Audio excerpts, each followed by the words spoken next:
Olá! Na aula passada foram vistos as leis ponderais e o modelo atômico de Dalton, que servem de base para a estequiometria.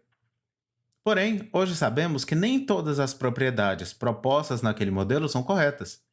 E mesmo limitando apenas ao necessário para o estudo dos cálculos estequiométricos, o modelo de Dalton ainda precisa de algumas correções. Uma delas diz respeito à característica que todos os átomos de um elemento seriam iguais. Isso era consequência da lei de Proust, porém, essa observação era causada pela precisão limitada dos instrumentos de medida existentes na época. A partir do momento em que se aumentou a confiança em medidas de massas cada vez menores, foi possível observar o que chamamos de isótopos. Isótopos são átomos que possuem o mesmo número de prótons e diferente número de massa. Como pela definição atual, o que diferencia um elemento de outro é o número de prótons, isótopos pertencem ao mesmo elemento, mesmo possuindo massas diferentes. A notação no centro do slide mostra como é representado o elemento E com essas informações. O índice superior mostra o número de massa, A, que é a soma do número de prótons com o número de nêutrons. O índice inferior mostra o número atômico, representado pela letra Z, que é o número de prótons existentes no átomo. A figura abaixo mostra três diferentes isótopos para hidrogênio, que possuem número atômico 1, com um elétron omitido. O hidrogênio prótio, que possui apenas um próton e, portanto, número de massa 1. O deutério, que possui em seu núcleo um próton e um nêutron, possuindo número de massa 2. E o trítio, que possui dois nêutrons além do próton, tendo um número de massa 3. Para determinar a proporção que existe na natureza de cada um dos isótopos, utiliza-se um aparelho chamado de espectrômetro de massas. O início da análise dá-se com a amostra sendo vaporizada e colocada no equipamento.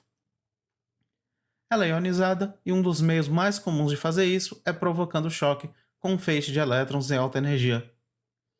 E daí, essa amostra é arrastada para um campo elétrico. Esse campo elétrico vai acelerar os íons formados, bem como direcioná-los em uma trajetória definida. E de acordo com a primeira lei de Newton, eles continuariam nessa trajetória a menos que uma força externa fosse aplicada. Nesse equipamento, essa força externa é aplicada por um ímã. Partículas carregadas em movimento possuem um campo elétrico próprio e, ao chegar na região de influência do ímã, começam a ser aceleradas pela força magnética. De acordo com a segunda lei de Newton, a aceleração é inversamente proporcional à massa do corpo. Assim sendo, os íons mais leves, ou de maior carga, se fosse o caso de íons com cargas diferentes, sofreriam acelerações maiores e, consequentemente, seriam mais curvados. Os mais pesados sofreriam menos aceleração e teriam desvios menores. No fim do espectrômetro, existe um detector que gera um sinal cada vez que um íon se choca com ele. Quanto mais íons, maior a intensidade do sinal. Para definir os valores de massa, foi escolhido como padrão o carbono 12 para possuir 12 unidades de massa atômica. O resultado do experimento é um espectro, visto no gráfico superior, onde se tem no eixo Y a abundância, que representa a quantidade de um certo íon que chegou ao detector, e no eixo X a razão massa-carga. Para íons de carga mais 1, a razão massa-carga é igual a massa. Nesse gráfico, o elemento neônio possui três diferentes isótopos: neônio 20, neônio 21 e neônio 22. Pode-se observar que o sinal correspondente ao neônio 20 é o maior, porém isso não gera muito mais informações. O que se pode fazer é um tratamento matemático desses dados. Usando integrais, determina-se as áreas dos picos e, fazendo a relação do pico de um certo isótopo com a área total, pode-se determinar a porcentagem ou a abundância percentual de cada um dos isótopos. O resultado é mostrado no segundo gráfico. Como fazer para sair da existência de diferentes isótopos, cada um com sua massa, para uma massa única, de modo a não contradizer a lei de Proust? Em primeiro lugar, se a amostra estudada for uma amostra natural, a porcentagem de cada isótopo encontrada será igual à porcentagem de cada isótopo na natureza. O que precisa ser feito é tirar uma média dessas massas. Uma média simples tem cada componente com o mesmo peso, e como cada isótopo possui uma porcentagem diferente, ela não se aplica ao problema. O que é necessário fazer é uma média ponderada, onde cada valor de massa é multiplicado por sua abundância percentual, os valores são somados e divide-se por 100, já que englobaria 100% dos isótopos do elemento. Com isso, nas seguintes situações, deve-se calcular os valores marcados com interrogação. O MA significa unidade de massa atômica, que é a escala arbitrária que possui o carbono 12 como padrão. Neste exemplo, as informações do espectro são massa e abundância e estão listadas na forma de uma tabela, mas também poderiam ter sido listadas como texto. A primeira coluna possui a identificação dos possíveis isótopos, onde pode ser visto o símbolo do elemento e o símbolo com o número de massa daquele isótopo. Na segunda coluna estão os valores de massa medidos em unidades de massa atômica. Prótons e nêutrons possuem massas diferentes de uma unidade de massa atômica, portanto, os valores não são inteiros, ao contrário dos números de massa. E na terceira coluna estão as abundâncias percentuais dos isótopos. Fora da tabela, os valores de massa média dos elementos. Começando pelo elemento cloro.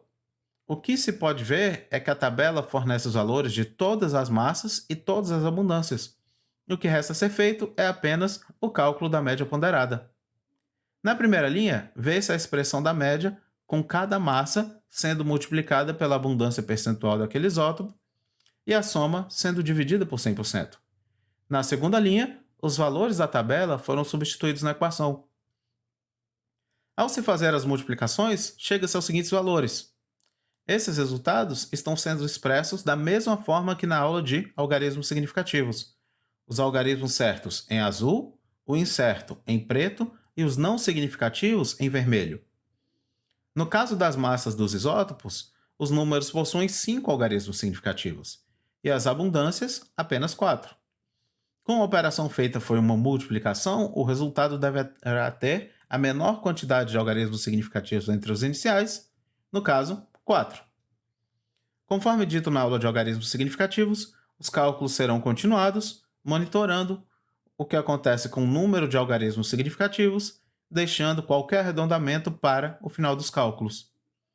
Ao fazer a adição, o resultado deve possuir 0 casas decimais, pois, em um dos termos somados, o último algarismo significativo é o número antes da vírgula.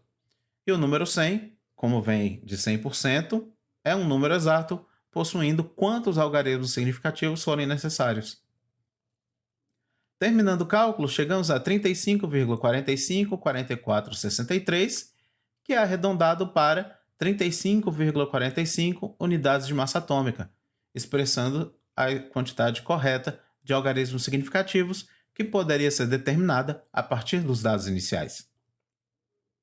No exemplo seguinte, ainda busca-se descobrir o valor da massa atômica do enxofre, porém, dessa vez, não é fornecido o valor de uma das abundâncias percentuais. Para calculá-la, deve-se lembrar que a soma de todas as abundâncias percentuais é 100%. Subtraindo de 100 essa soma, encontra-se que a abundância do isótopo enxofre 34 é 5,8%. No próximo passo, faz-se o cálculo da média ponderada, substituindo os valores conhecidos. Os números das multiplicações com menor quantidade de algarismos significativos são as abundâncias percentuais. Para a soma, como existem algarismos incertos nas unidades, o resultado não deve possuir nenhuma casa decimal como sendo um algarismo significativo. E encontra-se como resultado 32,098, que é arredondado para o valor 32,1 unidades de massa atômica. Na terceira situação, estão ausentes os valores de abundância percentual de cada um dos isótopos do rubídio. Se a soma das abundâncias é 100%, a abundância do isótopo 87 é igual a 100 menos a abundância do isótopo 85. O cálculo da média é feito da mesma maneira. A única diferença em relação aos exemplos anteriores é que agora a variável é a abundância de um isótopo e não a massa média. Substituindo a abundância do isótopo 87 por 100 menos A85 e fazendo as devidas multiplicações, Como em ambos os casos, o 100 utilizado no cálculo é de 100%, um número exato, não há mudança na quantidade de algarismos significativos. Passando as variáveis para um membro e os demais termos para o outro, e durante a subtração do membro esquerdo, ambos possuem a mesma quantidade de casas decimais. Na do membro direito, a menor quantidade de casas decimais é igual a zero. Encontra-se que o valor de A85 é 72,058087, ou, fazendo o arredondamento para a quantidade correta de algarismos significativos, 72,1. E assim é possível calcular a abundância do isótopo 87, encontrando-se 27,9%.